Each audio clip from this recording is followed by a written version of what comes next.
Halleluja. Kæra fjölskylda, Smárakirkju fjölskylda og aðrir sem eru að horfa og hlusta og eru með. Guð bless ykkur og takk fyrir að vera með. Við ætlum að lofa Drottinn, dásamlega lofgjörð, heyra Guðs orð og bara láta ykkur vita við ætlum að brjóta brauðið saman.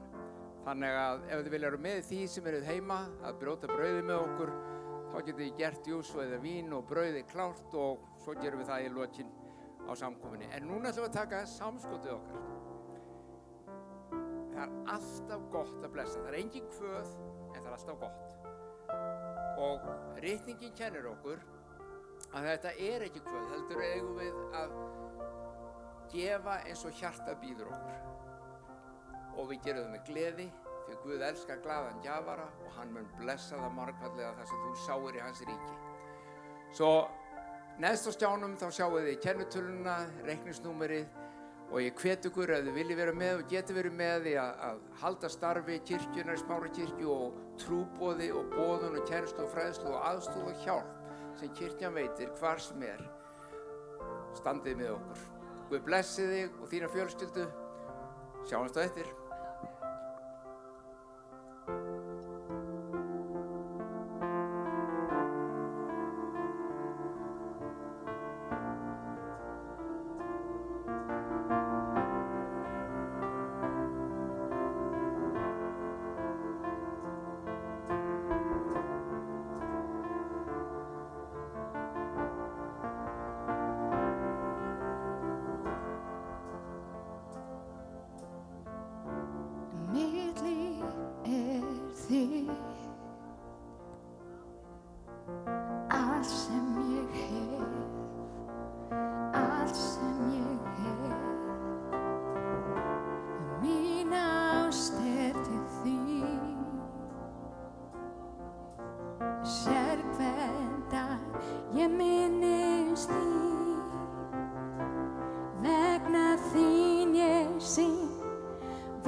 Allt sem í mér er til heyrir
mér frelsið hefur gefið og elskar mig svo heil.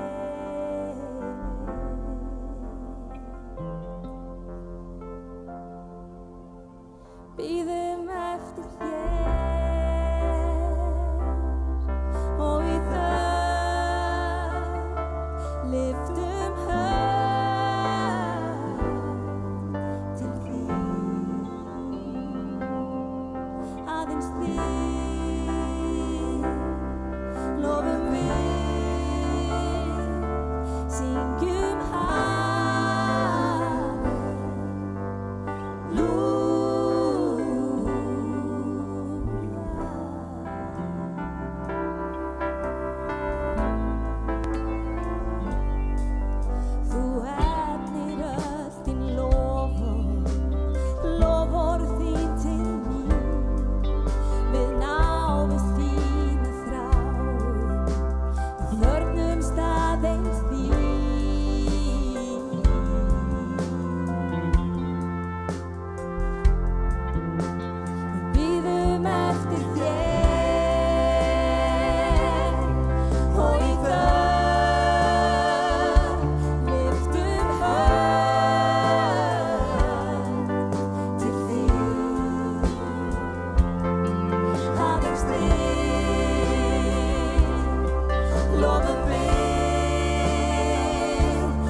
kynslóð, þínu fólki, þínum börnum, þeirra börnum, þeirra börnum.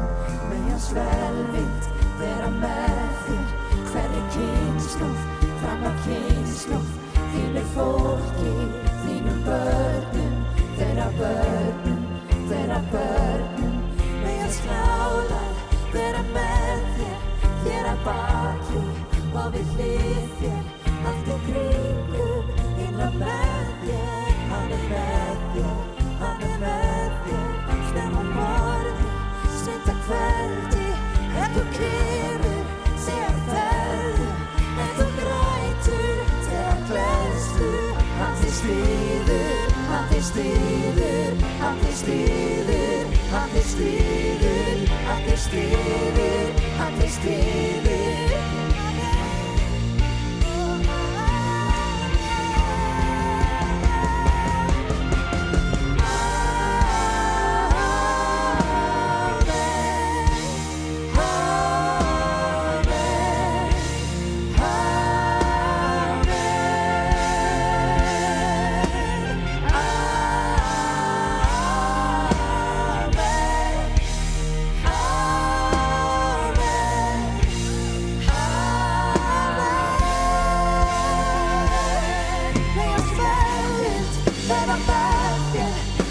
Kynslóð, fram að kynslóð, þínu fólki, þínu börnum, þeirra börnum og þeirra börnum.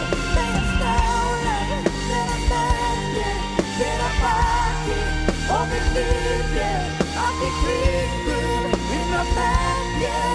Hann með þér, hann með þér, snemma morgun, seint að kveldi, þú kemur, þegar ferðu, þú grætur, þegar gleðstu.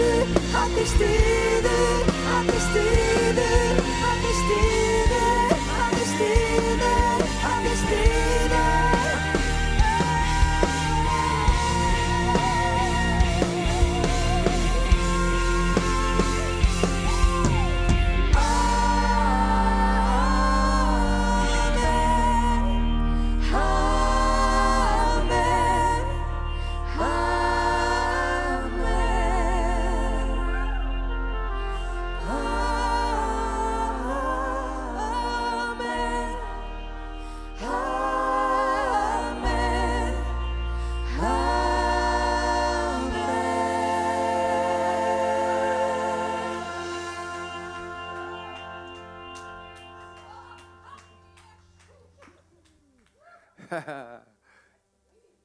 Þetta er gaman, þetta er gaman. Þetta er dásamlegt. Takk, elsku vinir. Þetta er alveg. Það er þetta að lofa Guði þessu. Það er bara svoleiðis. Það er bara svoleiðis. Það er þetta að lofa Guði þessu, sko.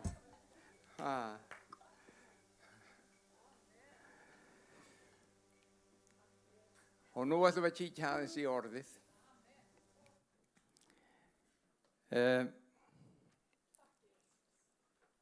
Mér hefur verið tíðrætt svolítið þetta innra ferðalag okkar og ég sagði við einhvern daginn hvað er að gera þarna, það var eitthvað sem spurði mig hvað er að gera þarna í kirkjunni og ég sagði við erum í ferðaþjónustu.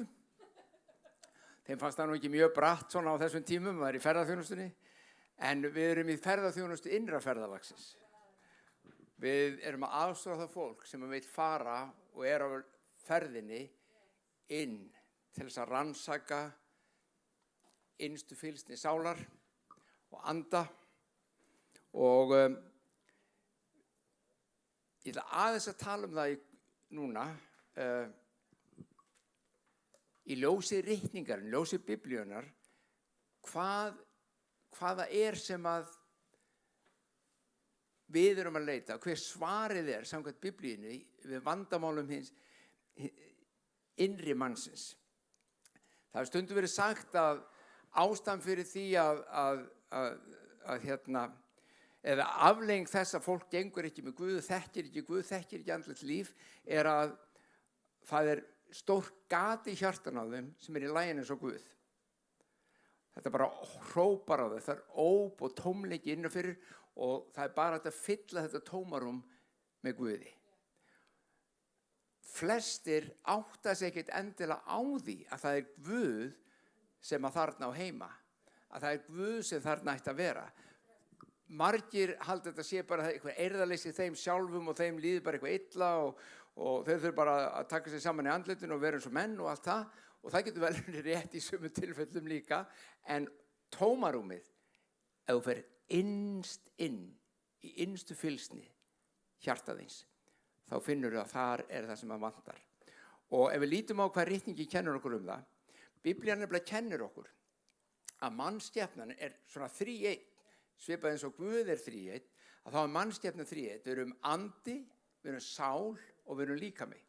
Og ef við byrjum á líkamanum, að þá það þarf ekkert að útstýra fyrir hvernig líkami virkar. Þið vitið það. Þið vitið hvað hann snertir, hvað hann heyrir, hvað hann skynjar í skynfærunum, og þið vitið þegar hún líður illa og þið vitið þegar hún líður vel.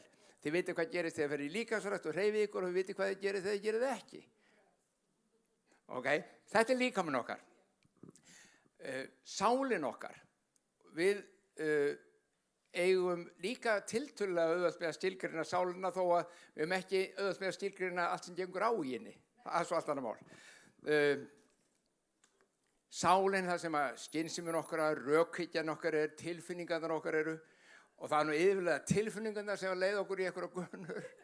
Því miður bara að segja þessu Ég man að ég heyrði fyrir mörgum árum og notaði þetta, bara ég held ég að vera rétt að vera tvítugur því ég heyrði þessa líkingu að tilfinningar mannsins væri svipað eins og kerra aftan í jeppa.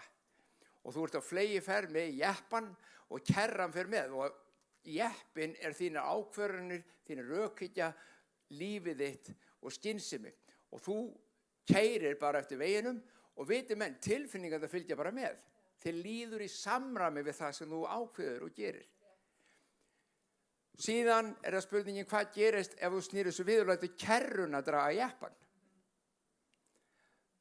Fyrstu beygju, get lofað það mun ekki fara vel.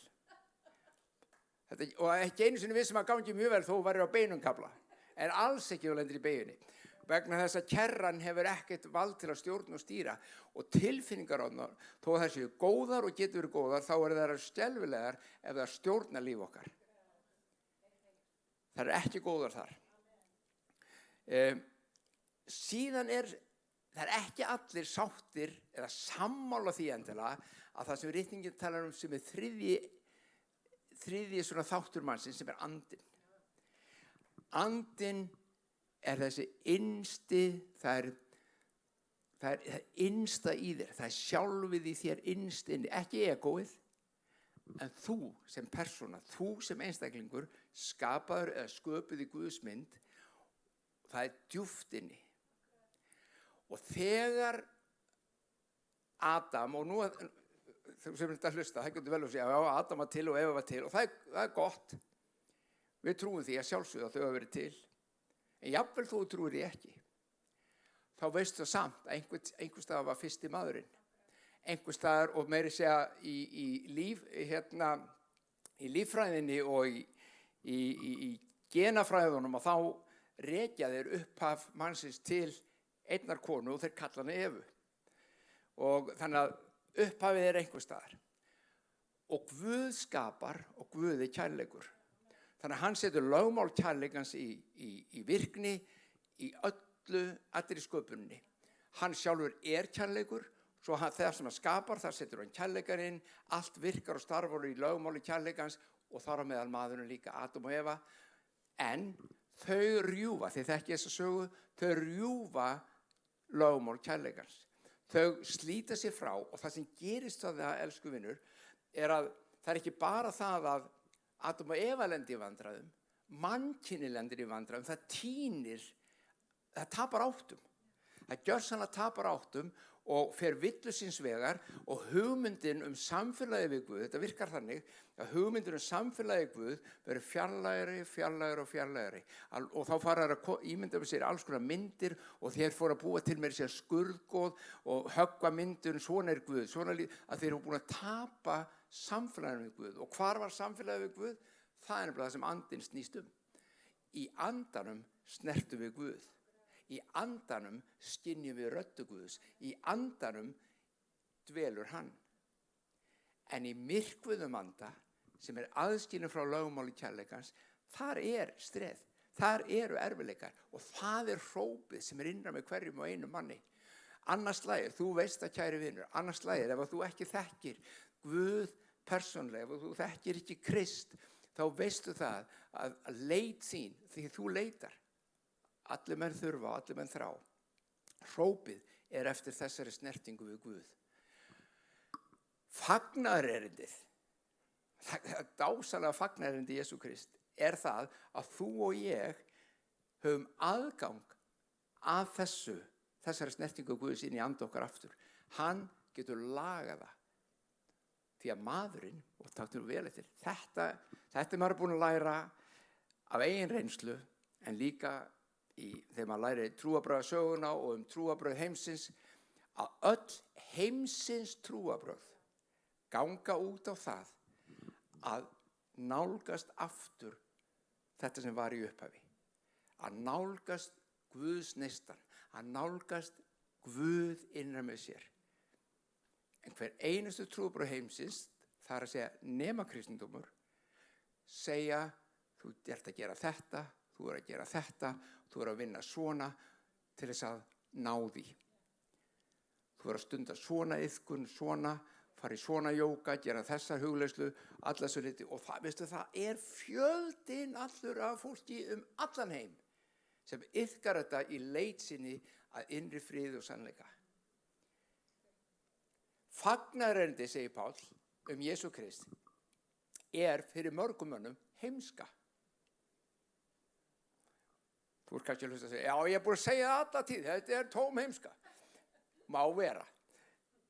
Staðreyndin hins svo að ástæðan fyrir því að Páll sagði að fólk kallaði heimsku að í fagnaðarerindinu Jesú Krist, þar gengur það ekki út á það sem þú átt að gera, heldur það sem Guð búinn að gera.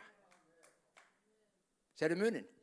Annars vegar, ég gleymi því aldrei. Ég var að læra út í Sviss, ég Lausanne í Sviss, og það kom japanskur trúarbragðafræðingur. Og það þá strax sem að það vakti áhuga, sennilega var þar kveikt í mér þetta með að þekkja trúarbrögð heimsins betur, þannig ég ákvað að leggja það fyrir mig að læra það síðar, og hann gerði svolítið merkilegt. Hann var ekki alltaf kristinn. Þegar hann lærði trúarbragðafræði, þá var hann bara áhuga á trúarbrögðum heimsins og hann var ekkert kristinn, en hann stúderaði alveg fram í fingurgóma. Við það að stúdera og bera saman trúarbrögðin, þá komst hann að því að kristindómurinn var eitthvað alveg sérstakur. Og það leitandi trúar, hann eignaðist líf í Guði í gegnum Jesú Krist. Og svo gerði hann þetta í kennslustundir í skólanum.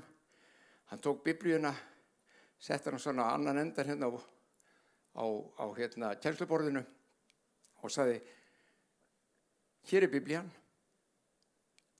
síðan get ég tekið allar aðrar trúarbækur sem ég hef lært og settar á hinn endan á borðinu og milli allra þeirra og þessar einu já. Það eins ólíkt eins og hægt að hafa það. Svo kröftug Biblían, sagði hann.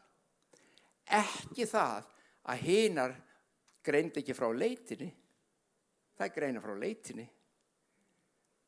En leitin felur í sér að maðurinn þarf að ávinna sér sessin með Guði. Biblían segir, þú getur ekki ávinnið þér sessin. Ég einn get boðið þér hann og gefið hann og þú getur bara þegið hann sem gjöf. Og þegar menn átta sig á þessu og þá byrjaði innra ferðalag. Kannski hafið þið heyrt sem að hlusta. Ef þið í kirkju eitthvað staðar, í svona fríkirkjum eða hvítasunnu kirkjum eða eitthvað slíku, þá hafið þið örugglega heyrt talað orðið að frelsast. Sumum finnst það voðalega skrítið. Frelsast. Og ég man eftir einum Hjalti vinur minn Gunnarsson, þegar hann eignaðist þessa opinberun og fekk þessa snertingu innra með sér við Guð, þá spurðist þar til vina hans að hann væri frelsaður. Og það sama kvöld og þetta gerist, þá hringi vinur hans í hann og segi, hei, heyrðu það frelsaðist, má ég koma við þig? Hann vildi bara koma við hann og sjá hann. Hann vildi sjá, hvað gerðist?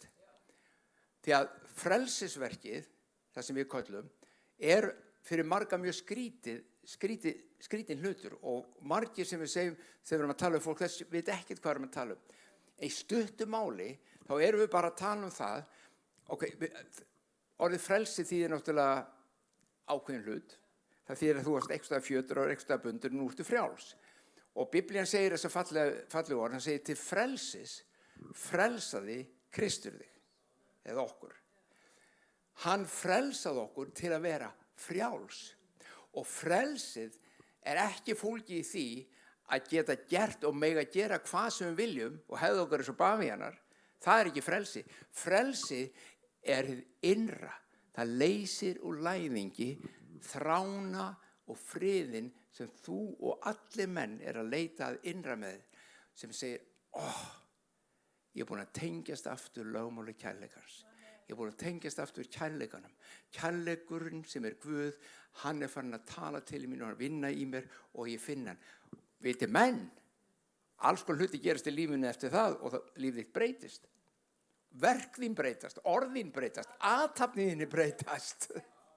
En það ekki vegna þess að Guð segja, já, nú áttu að gera þetta og hitt. Nei, það því hann búin að breyta. Ég man eftir því ég var ungur maður á Siglufirði, rétt 20 eða eitthvað slíkt. Og ég var þar með úlingahóp, hitti úlingahópin í kirkjunni og rosalega gaman og alveg frábæri krakkar. Og ég man eftir að ein stelpan spurði mig og þegar maður svona kristinn, má ég þá ekki fara á ball? Þú veist, og ég nefnilega alveg að verða 16 ára og það 16 ára aldurstakmark og mér langar svo rosalega, ég er búin að bíða eftir þessu. Og ég sagði, þetta gengur ekki út úr það að eitthvað sé að banna þér að fara á ball. Það bara ekki svoleiðis. Ef þú gefur lífið Guði og þú fær þessa snertingu, þá þetta bara spurningin það eftir það hvort þú vilt fara á ballið. Það hefur ekkert með að gera þessi banna að fara, bara viltu fara. Og það það sem meðal annars breytist. Og ég veit reyndur einn sem sagði, já þá vil ég ekkert breytast, ég vil fara á ball. Ok, gott og vel. Þá bara það svoleiðis. En ekki að þarna fyrir norðan, þau voru bara velt þessu fyrir sér, þau voru frábæri krakkar.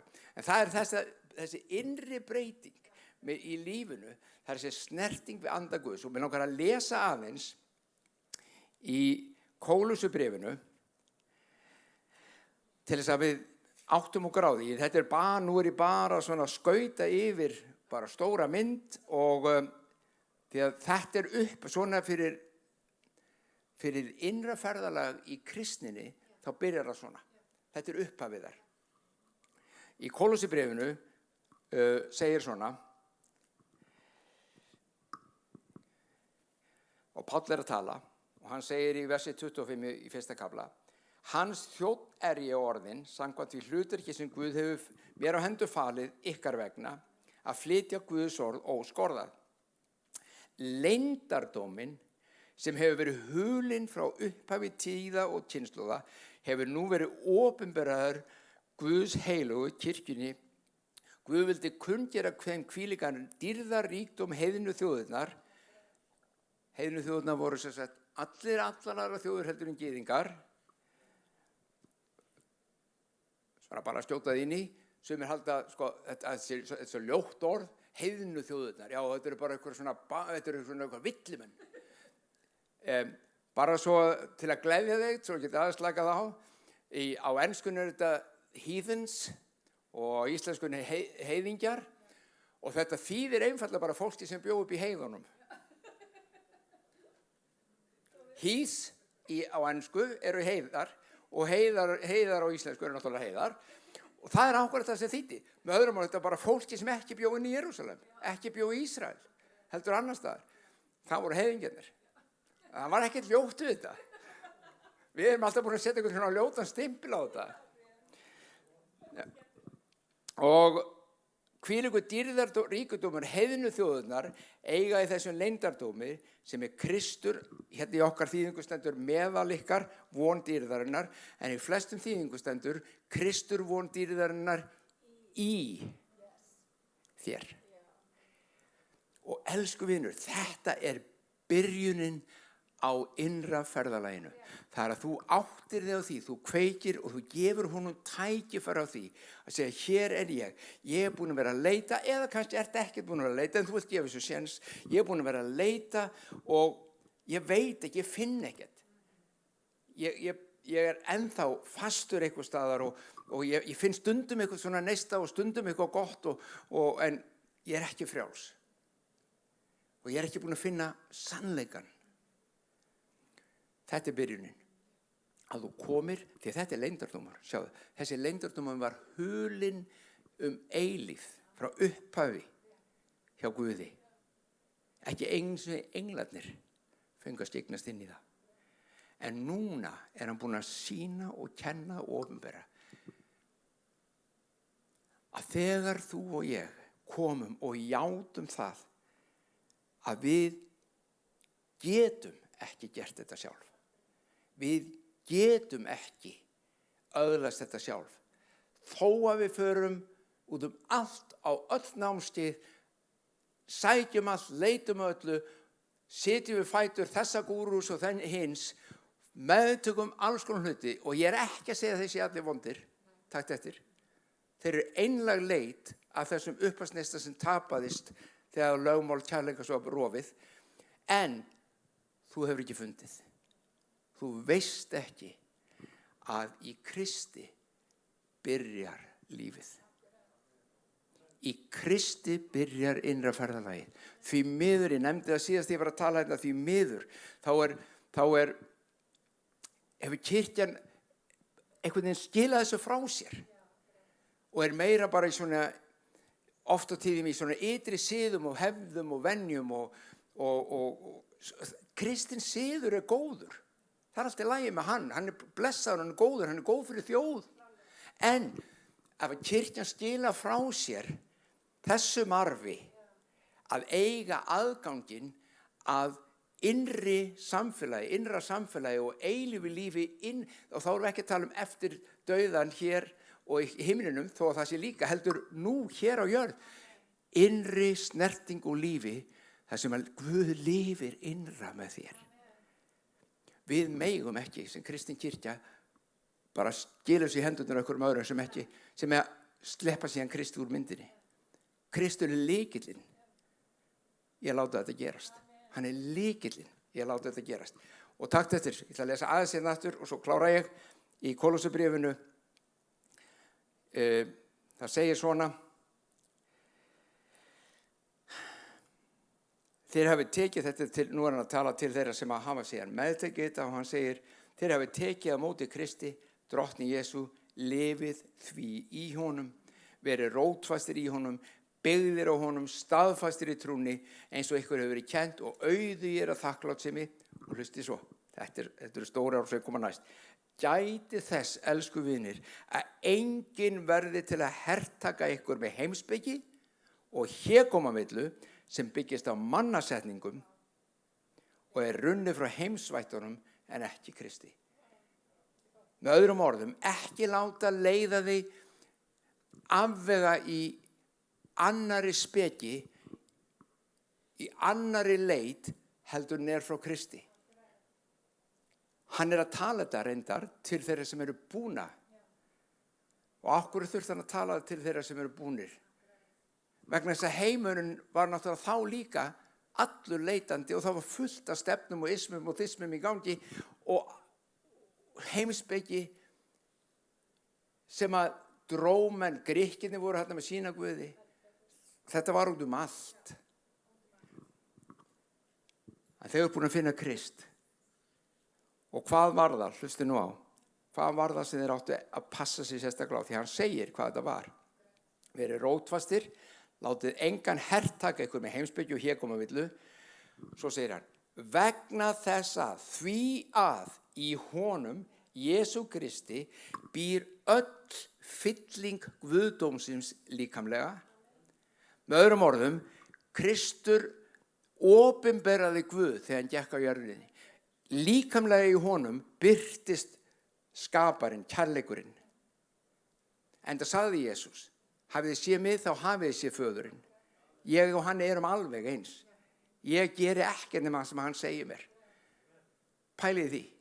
Þannig að hann endurspeglaði, hann sýndi, opinberaði föðurinn. Þannig að ekki láta taka það frá okkur, segir Pál. Og, hér er það fyrir þig og mig, og í honum, í Kristi, sem er höfuð hvers konar tignar og valds, hafi þér nú öðlast hlutdeild í þessari fyllingu. Hvaða fyllingu? Sem var að segja undan, hver er hún? Öll fylling Guðdómsins birtist í Kristi og nú hefur þú fengið hlutdeild í þeirri fyllingu. Þetta margir kristnir ná ekki einu sinni þessu. Því miður og alls ekki hinir sem er fyrir utan eru, þeir halda að Kristur bjóði ekki einu sinni upp á þetta. Kristur býður bara upp á eitthvað svona kristindóm, svona eitthvað hefðir og venjur og messur og hitt og þetta og bænir, en ekki upp á það að fá hlutdeild í guðlegri fyllingu. Og þetta, kæri vinur, megum við aldrei láta stela frá okkur. Páll varaði við því, ekki láta taka þetta frá okkur. Þetta er lykillinn að trúarlífi hins kristna. Að í mér ekki, það segir í Biblíun reyndar að við séum musteri heilagsanda, líkam okkar sé, með öðrum orðum, hann býr í okkur líka þá. Í andanum, andi, sál og líkam, í anda okkar, innst inni, þar er guðlegt eðli. Þegar þú ert búin að taka á móti þessu. Bjó ég það til? Nei. Fékk ég það af því ég var svo góður? Nei. Og þú hugsa kannski, ég get aldrei fengið það því ég er svo vondurhaldur. Nei. Það breytir engu hver þú ert, breytir engu hvað hún kemur, breytir engu hvert þú ert að fara, breytir engu hvar þú hefur verið, engu. Þetta stendur þér til boða, elsku vinur. Hlutdeild í guðlegu eðli stendur þér til boða, að hans eðli, kærleikurinn sjálfur, komi inn í hjartað þitt, inn í andaðinn og bylti þínum innra manni. Og lífið byrjar. Þá fyrst byrjar lífið. Þetta er kristindómurinn.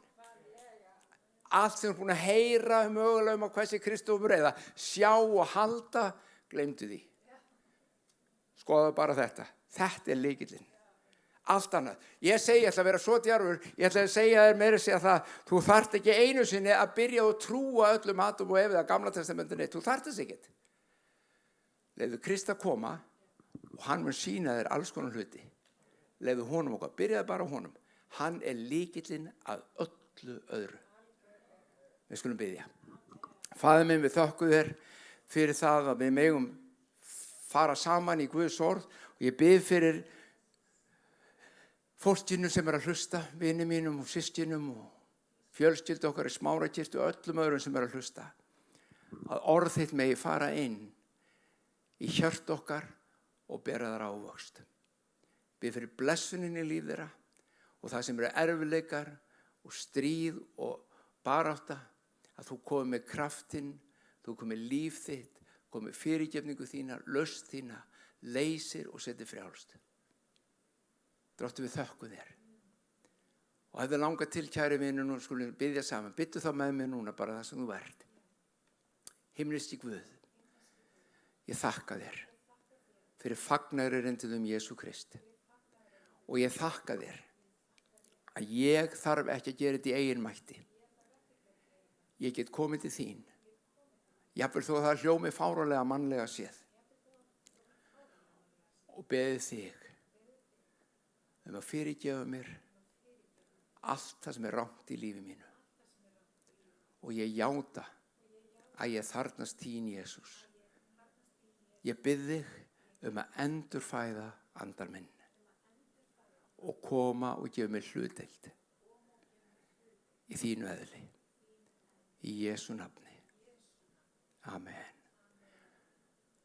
Ef þú hefur beðið þessa bæn með, þá er þetta fyrsta skrefið og þú hugsa kannski, ég er að bíða að gerist eitthvað. Kannski finnur það, kannski finnur það ekki, en ég get lofað því það gerist eitthvað. Mundu það sem ég sagði í byrjun, tilfinningarnar stjórna ekki lífið þínu. Þú ræktar innri manninn þinn og þá munt þú sjá að tilfinningarnar koma með. En nú ætlum við að brjóta brauðið. Við ætlum að taka brauðið. Brauðsbrotningin er sennilega einn dýrmætasta minningarathöfn sem að Kristur hefur gefið okkur. Hún er svo kröftug og svo máttug. Og þetta er sakramentið. Það er leyndardómur í þessu. Það er hulinn leyndardómur í þessu. En hann er sá meðal annars að í líkamanum sem brauðið táknar líkama Krist, þar var öll á krossinum, allar okkar syndir, allir okkar sjúkdómar, þú og ég í okkar verstu mynd, negld á krossi með honum. Heilbrigði, og ég vænti þess, ef þú ert lasinn, ef þú ert sjúkur, ef ykkur er sjúkur á heimiliðinu, að lækning Guðs komi og reisi hinn sjúka við núna í Jesú nafni. Vertu heill af meini þínu. Og við blessum brauðið í minningum Krist og hans verk, brjótum það og neytum af saman í Jesú nafni.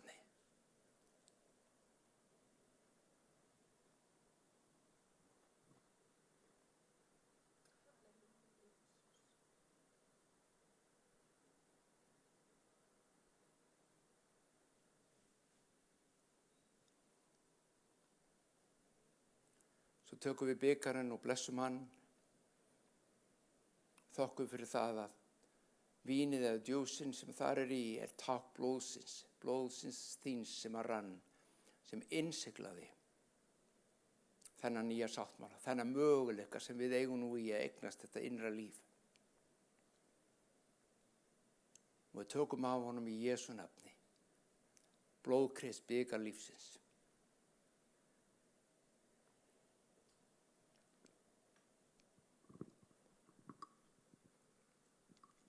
Þakkaði Drottinn minn að við megum